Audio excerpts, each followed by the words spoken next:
Баршаңызға қайырлы күн достар. Бүгін өте дәмді болып шығатын, жасалу жолы да оңай Наполеон тортын дайындаймыз шоколадный креммен бірге. Ал ендеше крем дайындайық. Ол үшін бізге ерітіп тұрған майдың үстіне 3 қасық какаомызды салып, жақсылап тұрып миксерлейміз. Миксерлеп болғаннан кейін үстіне сгущенкамызды салып, жақсылап тағы да миксерлейміз. Осымен креміміз дайын, өте керемет дәмді болып шығады. Бірақ бұл кремімізді біз холодильникке қойып қоюымыз қажет. Біраз ішіндегі майы қату үшін. Енді осы кезде қамырын дайындаймыз. Оның үстіне тұзымызды салып және маргаринімізді салып жақсылап тұрып үгітеміз. Ішінде маргарин жақсылап онымен бірге бірігу керек. Жақсылап тұрып үгітіп, толықтай етіп. Дәл осындай крошка біразды осындай шығады. Енді осының үстіне суымызды дайындаймыз. Суық судың үстіне жұмыртқамызды жарамыз және де аздап уксус құямыз. Енді осын шанышқы көмегімен араластырамыз. Осы суымызды оның үстіне саламыз. Барлығын құйып, қамырымызды илейміз. Қамырымызды илеп болғаннан кейін біраз тоңдырып қоямыз 15 минутқа. Міне қамырымыз дайын. Біраз 15 минутқа тоңдырып қоямыз. Кейін дайын болған, тоңдырып болған қамырымызды алып, осылай бөліктерге бөліп аламыз. Мен осы қамырды 16 бөлікке бөлдім. Барлығын бірдей етіп бөліп шығыңыздар.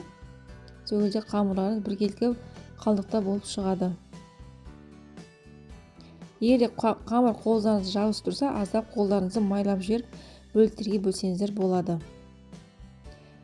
Міне енді осы әрқайсы бөлігін чұқайтып жаямыз. Аздап ұн сеуіп жіберіп қамырымызды жаямыз. Бұл жерде онды көп сеуіп қойыңыздар, еш қорқудың қажеті жоқ. Қамырымыз ең басы жабыспаса болды. Ұнымызды осылай сеуіп, қамырымызды чұқайтып жайып шығамыз. Қамыр жайып болғаннан кейін осылай формасын береміз алдын ала.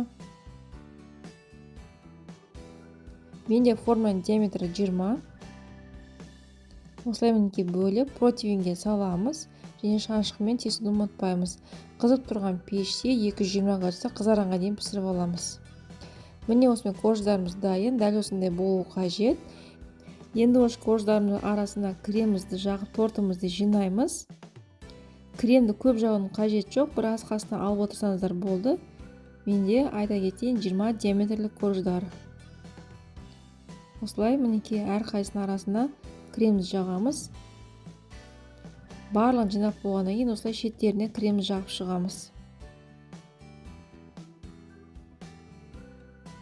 Яғни бұл жерде тесіктерін барлығын жабуымыз керек. Осылай мінекей барлығын жағып болғаннан кейін шеттерінен қалған корждарды үгітіп, яғни блендерге немесе оқтаумен көмегімен үгітіп, осылай бетіне, шеттеріне, бағына жабыстырып шығамыз, яғни сеуіп шығамыз. Ал осымен тортымыз дайын. Міндетті түрде дайындап көруге кеңес беремін. Өте ақ корждармен бірге шоколадный креммен үйлесуі өте дәмді болып шықты. Бұл торттың холодильникте көп тұрудың қажеті жоқ. Холодильникте 3-4 сағаттай ұстасаңыздар болды.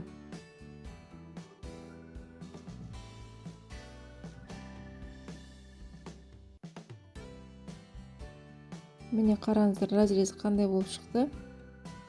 Өте дәмді, ерекше, сливкисіз, творожный сырсыз дайындалған торт. Егер сіздерге осы видео ұнаған болса, арнама тіркелуді, лайк басуды және де комментарий жазуды ұмытпаңыздар. Астарыңыз дәмді болсын.